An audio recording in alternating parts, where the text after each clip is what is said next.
ಇತಿಹಾಸ ರಿಲೇಟೆಡ್ ಆಗಿರೋ ತೆಗೆದುಕೊಡ್ರಿ ಅಥವಾ ಸಾಮಾನ್ಯ ಕನ್ನಡದ ಮೇಲೇನು ಈ ತರ ಗ್ರೂಪ್ ಸಿ ಎಕ್ಸಾಮ್ಸ್ ಅಲ್ಲಿ ಒಂದು ಕ್ವಶನ್ಸ್ ಆಗಿತ್ತು.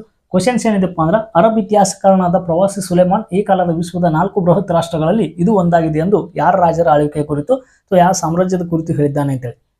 ಇದನ್ನ ಯಾವ ಸಾಮ್ರಾಜ್ಯದ ಕುರಿತು ಅಂತ ಹೇಳ್ತಾನಪ್ಪ ಅಂದ್ರೆ ಸಾಕಷ್ಟು ಜನ ರಾಷ್ಟ್ರಕೂಟರು ಮತ್ತು ವಿಜಯನಗರ ಸಾಮ್ರಾಜ್ಯದ ಕನ್ಫ್ಯೂಸ್ ಆಗ್ತಿರ್ತಾರೆ. ರೈಟ್ ಆನ್ಸರ್ ಯಾವ್ದಪ್ಪ ಅಂದ್ರೆ ರಾಷ್ಟ್ರಕೂಟ ಮನೆತನ. ಈ ಸುಲೇಮಾನ ಬಂದಿದ್ದು ರಾಷ್ಟ್ರಕೂಟ ಮನೆತನ. ಅದ್ರೊಳಗಡೆ ಈ ಮನೆತನದ ಪ್ರಸಿದ್ಧ ದೊರೆ ಅಮೋಘ ವರ್ಷ ನೃಪತುಂಗನ ಆಸ್ಥಾನಕ್ಕೆ ಈತ ಬಂದಾಗ ಅದನ್ನ ಉಲ್ಲೇಖ ಮಾಡಿ ಹೇಳ್ತಾನೆ. ಆದ್ರೆ ವಿಜಯನಗರ ಸಾಮ್ರಾಜ್ಯದ ಕುರಿತು ಹೀಗೆಂತ ಹೇಳಿದವರು ಯಾರು ಅಥವಾ ಇಂಥ ಸಾಮ್ರಾಜ್ಯವನ್ನು ಕಣ್ಣು ಕಂಡಿಲ್ಲ ಕಿವಿ ಕೇಳಿಲ್ಲ ಅಂತೇಳಿ ಹೇಳ್ತಾನೆ. ಅದ್ರ ಸಲುವಾಗಿ ಇದು ಕನ್ಫ್ಯೂಸ್ ಆಗಿರ್ತದೆ ಒಂದಿಷ್ಟು ಜನಕ್ಕೆ. ಹಾಗಾದ್ರೆ ಅದನ್ನ ಹೇಳಿದವ್ರು ಯಾರಪ್ಪ ಅಂದ್ರೆ ಅಬ್ದುಲ್ ರಜಾಕ ಅಂತೇಳಿ ಕರಿತೀವಿ.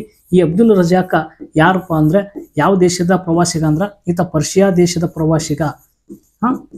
ಎರಡನೇ ದೇವರನ್ನ ಆಸ್ಥಾನಕ್ಕೆ ಬಂದಿರ್ತಾನೆ ಇವ, ಹೌದಾ? ಹೀಗಾಗಿ ಅಬ್ದುಲ್ ರಜಾಕ್ ಅಂದ್ರೆ ವಿಜಯನಗರ ಸಾಮ್ರಾಜ್ಯ ಹಾಕ್ರಿ, ಸುಲೇಮಾನ್ ಅಂದ್ರ ರಾಷ್ಟ್ರಕೂಟ ಮನೆತನಕ್ಕೆ ಹಾಕ್ರಿ. ಫಸ್ಟ್